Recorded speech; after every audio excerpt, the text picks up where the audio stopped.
그러니까 머스크 대외협력 총괄 김도은입니다. 먼저 오늘 이 현장에 함께하지 못해 진심으로 송구합니다. 다만 의미 있는 소식을 한 가지 전달드릴 수 있을 것 같습니다. 2년 전 머스크에서 한국 미포 조선에 발주했던 2100TU급 친환경 컨테이너 선박이 지난 7월 15일 울산에서 친환경 연료를 급유받은 후 항해하여 드디어 덴마크에 도착을 했고요. 현지 시각 9월 14일 오전 10시 로라 머스크로 명명되었습니다. 지금 화면에서 보시는 것이 그린 메탄올과 바이오디젤을 연료로 하여 운행되는 올더 웨이트 제로 선박의 새로운 모습이고 기존 벙커유 내연기관 선박과는 매우 다른 디자인입니다. 추후에 이후 슬라이드에서 더 자세하게 한번 소개하겠습니다. 오늘 저는 머스크의 2040 탄소 중립 비전을 소개하고 그중 머스크가 해운 부분에서 어떻게 대응하고 있는지 그 현황을 소개해 드리려고 합니다.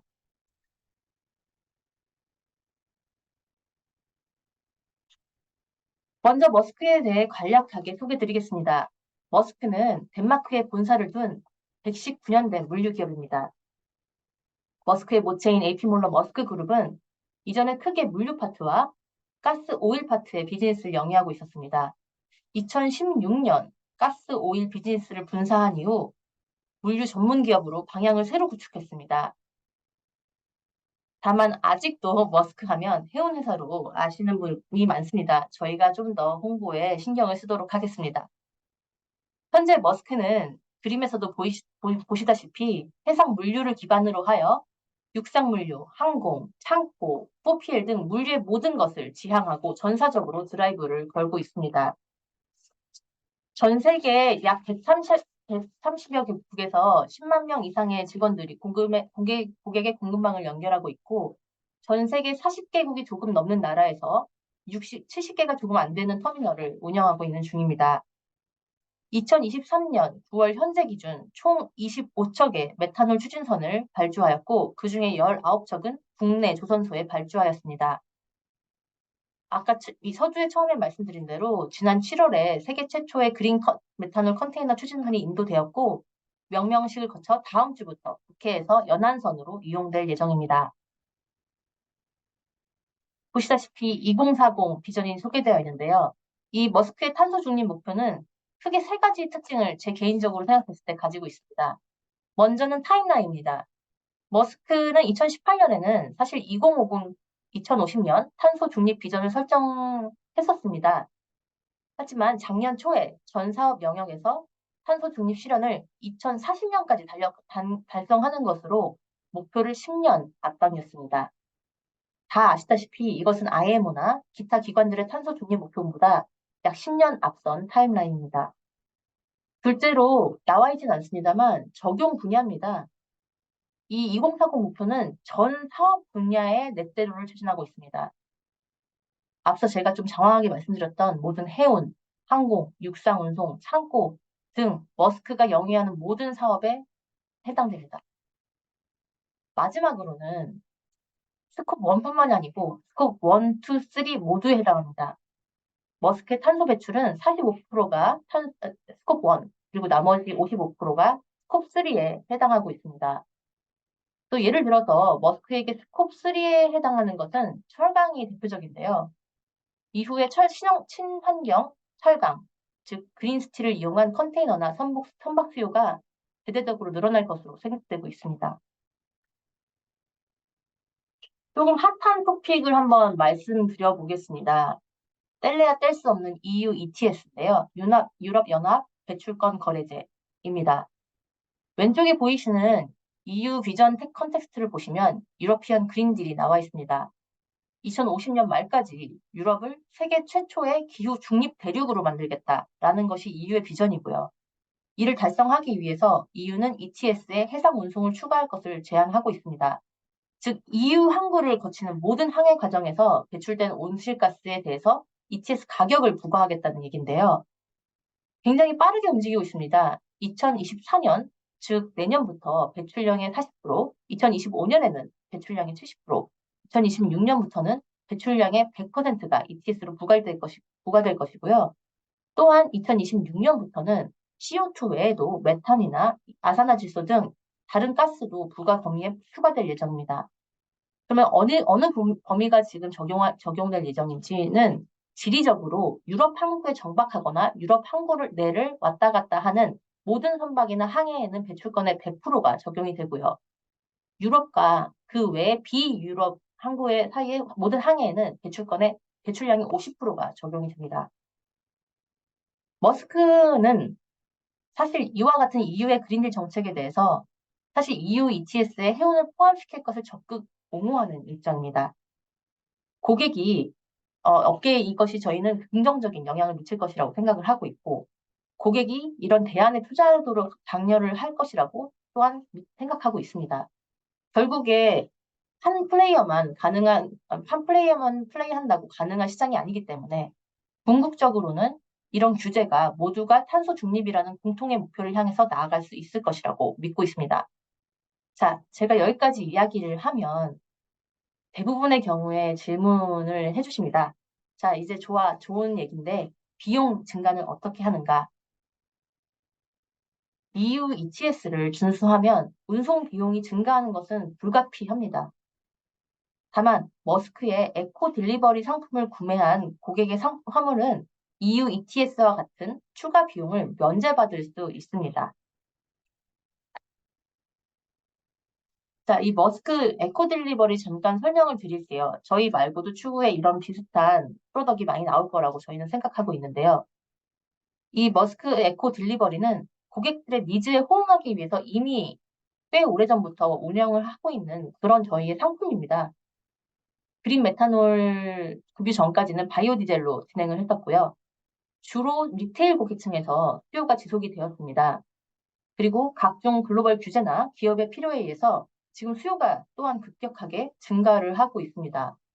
컨퍼런스가 진행이 되는 15일경에는 사실 한국에서도 큰 한국의 기업이 머스크의 에코 딜리버리 프로덕트 계약을 사인을 완료했을 것으로 저는 알고 있습니다. 조금 더 부연 설명을 에코 딜리버리에 대해서 드리자면은 기존의 화석 연료를 이렇게 친환경 연료로 대체를 해주는 그런 상품입니다. 결론적으로 이런 서비스를 고객이 이용을 한다면 해상 운송 과정에서 기존 화석 연료 대비 85% 절감을 탈탄소 절감을 실현할 수 있습니다. 또한 에코 딜리버리를 서비스를 이용을 하시면 저희는 고객분들에게 탄소 절감 인증서를 제공을 합니다. 그러면 고객은 ESG 보고서에 스콥3의 배출량 감소를 입증할 수 있고 또한 해상 규제에 따른 탄소 유황 관련 할증료 또한 같이 면제받을 수 있습니다. 그러면 어떤 연료가 머스크에게는 그린 연료일까요? 어떤 연료가 녹색일까요? 머스크는 화석 연료에 비해서 이 라이프 사이클, 수명 주기 동안 온실가스 배출량이 낮거나 매우 낮은 연료를 두 가지 다른 형태의 녹색 연료로 지금 정의하고 있습니다. 화면에 보이시는 로우 보시면요. 화석 연료에 비해서는 온실가스 감소율이 약 65에서 80% 감소가 되는 연료를 의미를 하고 일부 바이오 디젤이 여기에 포함이 됩니다. 두 번째로 very low에 해당하는 것이 온실가스 감소율이 80에서 95% 라이프 사이클 온실가스 그 감소율을 보이는 것을 저희는 very low로 규정하고 있습니다. 그래서 이에 따라서 머스크는 메탄올을 차세대 친환경 선박 연료로 선택을 했고 확실히 법적 기준치보다 더 높은 온실가스 감축률을 달성하고자 노력하고 있습니다. 이게 제가 더 많이 받는 질문 중에 또 하나입니다. 왜 그린 메탄올이냐? 사실 메탄올은 선박에 사용된 전례가 이미 있습니다. 메탄올은 물론 당연히 그때는 그레이 메탄올이었죠. 하지만 해상에서 운영이 된 경험이 이미 있습니다. 물론 컨테이너선에서는 이용되지 않았지만 소스 벌크선에서 미리 이용된 선례가 있고 당연히 취급이 액체로서 용이하고 따라서 공급망과 벙커링이 급유가 관리가 가능합니다. 좀 선박 개조에 있어서도 합리적인 비용이 요구되고 또 해양 생태계 보존에 최적화된 연료라고 생각합니다. 다만 그러면 그래 그린 메탄올이 가장 얼티밋한 솔루션이냐고 물으신다면 그건 아닙니다. 저희가 그린 메탄올을 솔루션으로 삼은 것은 2030년 안에 변화가 있어야 한다고 믿었기 때문입니다. 이후에는 그린 암모니아, 수소, 그린 수소, 또 더 나아가서 퓨얼셀을 베이스로 한 전기 등 기술의 발전에 따라서 많은 해결책이 나올 것이고, 그에 따라 더 나은 선택을 해 나갈 것이라고 생각하고 있습니다. 맨 처음 서두에 말씀드렸던 저희의 새로운 차세대 친환경 선박 디자인입니다.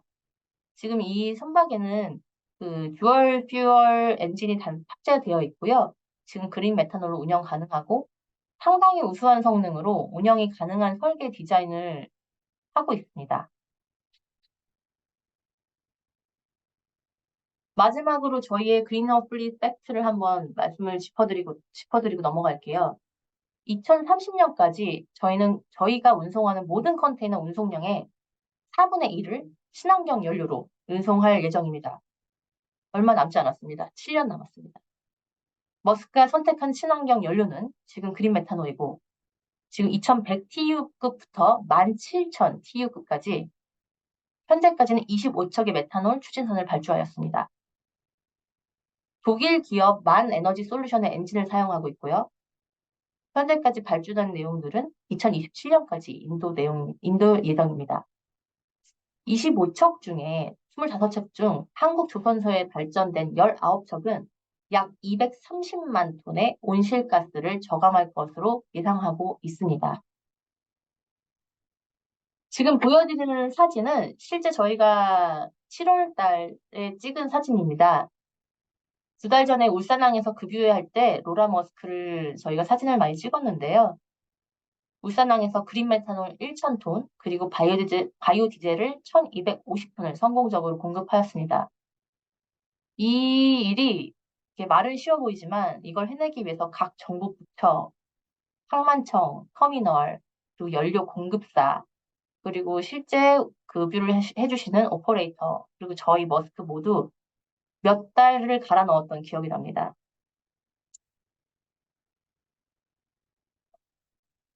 저희는 지금 현재 글로벌 연료 공급사들과의 파트너십을 통해서 2025년까지 73만 톤 이상의 그린 메탄올 연료를 확보를 했습니다. 사이드 노트로 말씀을 드리자면 아시아에서는 현재 독보적으로 좀 중국이, 그리고 그 외 지역은 IRA의 도움받아 미 대륙이 선도적으로 나아가고 있는 모습이 보입니다. 아직까지 머스크에서 보이진 않지만 추후에 시장 자체가 저희가 지금까지 보았던 것과 비교할 수 없는 물량이 사실은 개인적으로는 기대되고 있습니다.